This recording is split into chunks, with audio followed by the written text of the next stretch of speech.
Now, usually, I try to make videos that inspire you to travel or chase your dreams, and I'd much rather you watch those. But I do realize that a lot of times chasing your dreams end up becoming a business. So I thought I'd lend a helping hand, or two.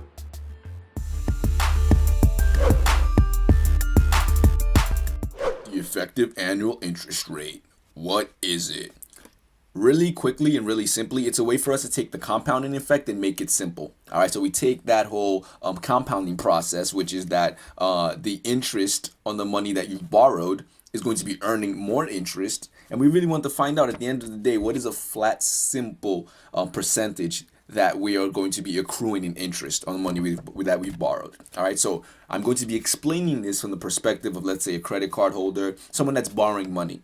All right, and it's incredibly important. If you don't memorize this formula, which you don't need to, please go online, Google it, just Google effective annual interest rate, and you will find many websites where you can just type in whatever interest rate you believe you have, and you'll see what it really comes out to. And remember that every single percentage means something. That's costing you money, especially when you take compounding into consideration and you take the amount of money you actually owe into consideration. So don't think, oh, well, it's only a percentage higher that, they're really charging me. No, a percentage makes a difference. Okay, you need to be a business person even if you're not a business person. So let's get right into this. Okay, so the formula basically says effective annual interest rate equals big parentheses, bracket, plus the quoted rate. Incredibly important for you to realize that's the quoted rate, the rate that you believe you have, the rate that you're told. All right, so I'm not saying don't trust your banker, but whenever you look at that document and it says, interest rate at 14%, just kind of wink and go, all right, yeah, 14%. I'm going to go home and Google this. I'm going to Google the calculation of what my real interest rate is. And then N is the number of compounding periods. So in a year, usually it will just be every month. Right, so what the bank wants to do is make interest on your interest every month, and it's maybe a small mercy because technically, I guess if they wanted to do it every week, every day, they technically could, but usually it's every month. All right, so I'm going to write this out, and we're going to start with the example of 14%. So you sit in front of the banker, and you really need a credit card, right? He gives you the credit card, and you owe whatever you start using it, you owe whatever amount that you owe. We're not worried about the principal or the effect on the principal. We just want to know, what does this formula help us do? What effect does it have? All right, so we're going to walk through it.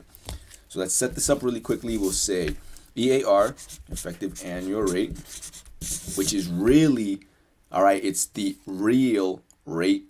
That's how you can consider it. How much are you really paying in interest? It's going to be parentheses 1 plus important, okay, that's going to be the quoted rate, the rate you're told. So for this example, we're going to say it's 14%. So 14% is going to turn into 0.14. All right, you don't want to know how long it took for me to actually realize that's what I was doing wrong, turning this into the percentage, the interest rate, into a decimal form. All right, and then 12 more or less. All right, so the number of periods, more or less, you could leave it as 12.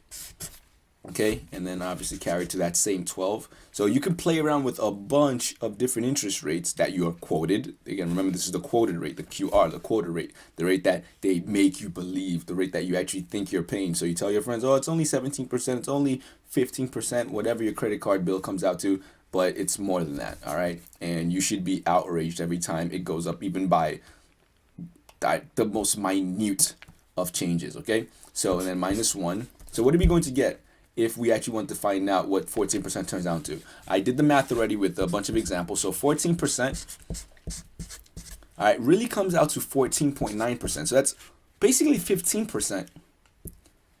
And again, it's up to you and your conscience what you're able to live with. I personally believe you swipe a credit card before the balance is due, you pay it off. As soon as you can pay it off, pay it all off. All right, I've definitely made more money off my credit card in rewards than they've cost me in interest, and that's because I refuse to let this affect me.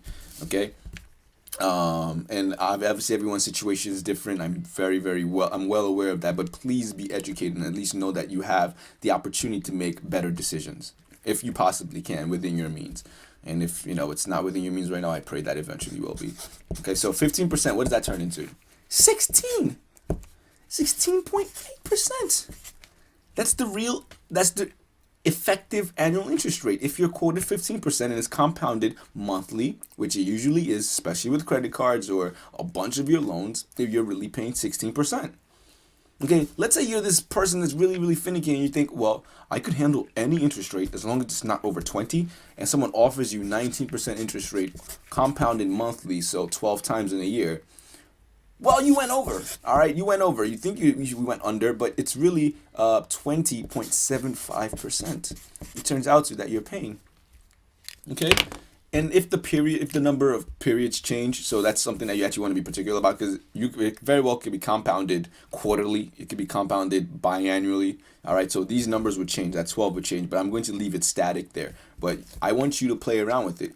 You're about to take out a student loan, and they're offering you a certain rate. Plug it in. Plug it in.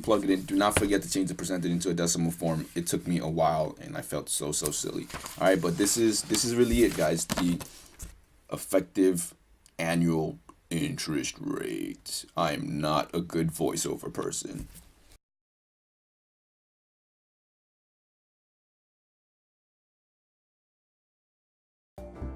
Thank you so much for watching.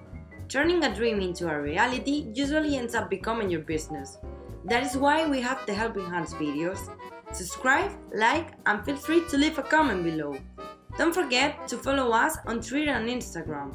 Fans of Kindness, our Facebook page, is also waiting for you. See you in the next video. Until then, be your best and never stop learning.